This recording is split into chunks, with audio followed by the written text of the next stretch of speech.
अभी बनाएंगे हम रोटी।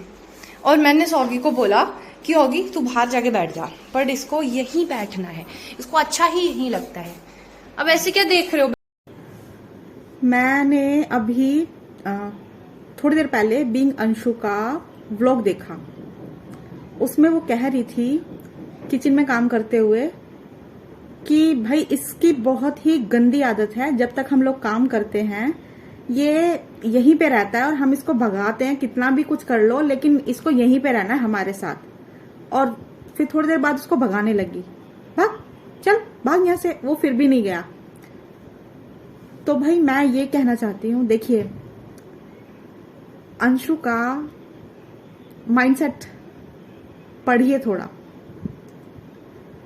उसने पहले भैयाओं को, ठीक है समझना, मैं बोलूंगी नहीं वर्ड, ठीक है। उसके बाद भाभी और भतीजियों को साइड कर दिया, मतलब इतना मजबूर किया कि उन्हें घर छोड़कर जाना पड़ा। अभी कुत्ता ही बचा बेचारा ओगी, उसको भी मतलब उसे परेशानी होती है अगर वो किचन में आ जाता है, उनके पास बैठ जाता है। शायद मुझे लगता है ओगी को इसकी जो हरकतें हैं वो उसे भाप चुका है ओगी, और उसे पता है कि ये बंदी, इस बंदी ने घर की आधी जनसंख्या कम कर दी है, जो थोड़ी बहुत रह गई है उसे वो प्रोटेक्ट करना चाहता है, ठीक है। अब वो इसलिए शायद बूढ़ी अम्मा को अकेले नहीं छोड़ना चाहता होगा, उसे डाउट होगा तुम्हारे ऊपर अंशु, और वो भली भांति जान चुका है शायद तुम्हारी वो, तुम क्या चाहती हो, है ना। तो शायद वो इसलिए अकेला नहीं छोड़ता बूढ़ी अम्मा को, इसलिए किचन में बैठा रहता है जब तक किचन में काम करती है बूढ़ी अम्मा, ठीक है। लेकिन तुम उसको भी भगाना चाहती हो, क्यों कर रही हो ऐसा?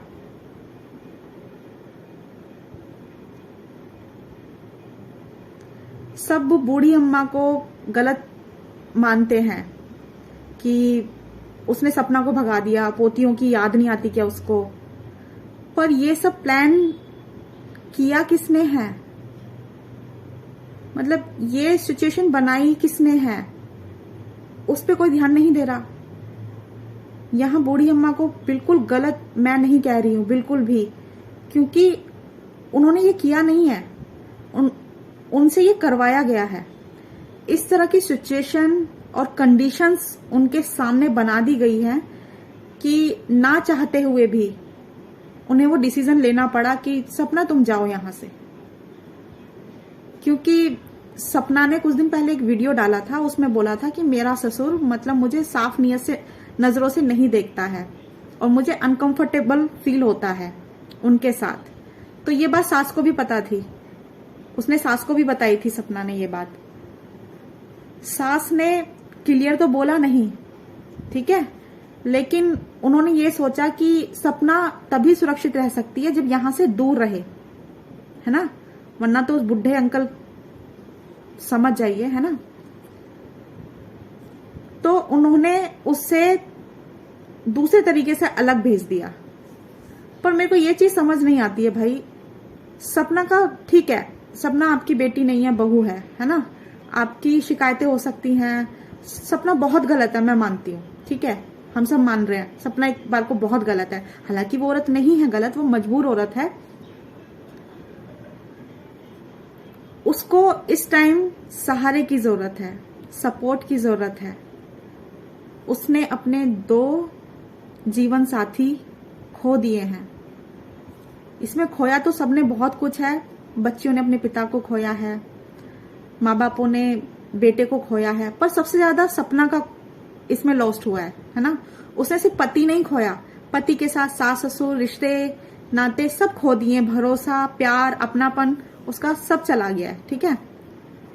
लेकिन मुझे लगता है कि सपना को प्रोटेक्ट करने के लिए उसकी सास ने उसको दूर भेजा है, क्योंकि वो एक घर में रहते अगर तो शायद कुछ ऐसा हो जाता जो सामाजिक तौर पर जिसकी भरपाई कभी नहीं होती, ना इंसानियत के तौर पर ना सामाजिक तौर पर, है ना। क्योंकि एक मर्द जब शराब पीता है, बहुत ज्यादा लिमिट से क्रॉस होकर पीता है, वो नशे में, उसे सब पता होता है वो कर क्या रहा है, बट उसे एक सहारा मिल जाता है कि मैं नशे में था, बहाना मिल जाता है एक। उसने कुछ गलत कर दिया, ऐसा कुछ कर दिया कि जिसकी भरपाई कभी नहीं होगी, मतलब बहुत ही भयावह हो सकता था जो, है ना। तो रिश्ते शर्मनाक बन जाते। तो उसकी सास को यही लगा कि सपना को मतलब उसकी सास सोची होगी मैं सपना को यहां से निकाल देती हूं। अब मुझे नहीं पता कि ये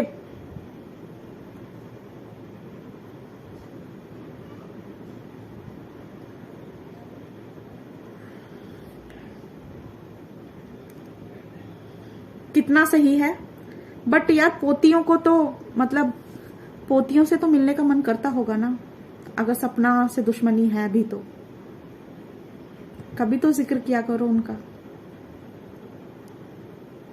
ये मतलब मैं ये नहीं कह रही कि हर व्लॉग में ये बोलो मुझे उनकी याद आ रही है, मुझे उनसे नहीं, पुरानी बातें होती हैं, कुछ तो अच्छा हुआ होगा लाइफ में जब वो साथ में थी। उन पलों को ही याद कर लिया करो कि आरू ऐसे करती थी, या दूसरी जो बेटी है, वो छोटी पोती जो है, वो जब छोटी थी तो ऐसे हुआ था, वो ऐसे करती थी, वो ऐसे रोती थी, वो ऐसे हंसती थी, वो ऐसे चलती थी, वो ऐसे खाती थी। अब कभी उनका जिक्र तक नहीं करती हैं। भाई मैं तो यही मानती हूं कि सपना की सास ने कुछ गलत नहीं किया है, सिचुएशन ऐसी बना दी गई है, उनसे वो करवाया गया है, कह के नहीं कि तुम ये करो। मतलब होता नहीं चाबी भरना, है ना, कि सामने वाला अपने आप ही करता है, वो जो चाबी भरता है उसकी इच्छा को वो खुद ही पूरा करता है ना। वो कभी मुंह से नहीं बोलता चाबी भरने वाला कि तुम ऐसा करो, वो सिर्फ घुमा फिरा के बातें करता है, इंसान के अंदर, माइंड के अंदर डाउट्स डालता है, दिमाग से खेलता है। बस यही चीज हुई है सपना की सास के साथ। सपना की सास के दिमाग के साथ खेला गया है। भाई मुझे तो यही लग रहा है, बाकी आप सबको कैसा लगता है आप भी बता सकते हैं कमेंट के थ्रू। तो यहाँ किसी को हेट, किसी को लव देने की जरूरत नहीं है। इस स्टोरी की टोटल विलन एक ही पर्सन है, बीइंग, आगे आप खुद गैस कीजिए, दीदी, छोटी दीदी, बुआ जी, छोटी बुआ।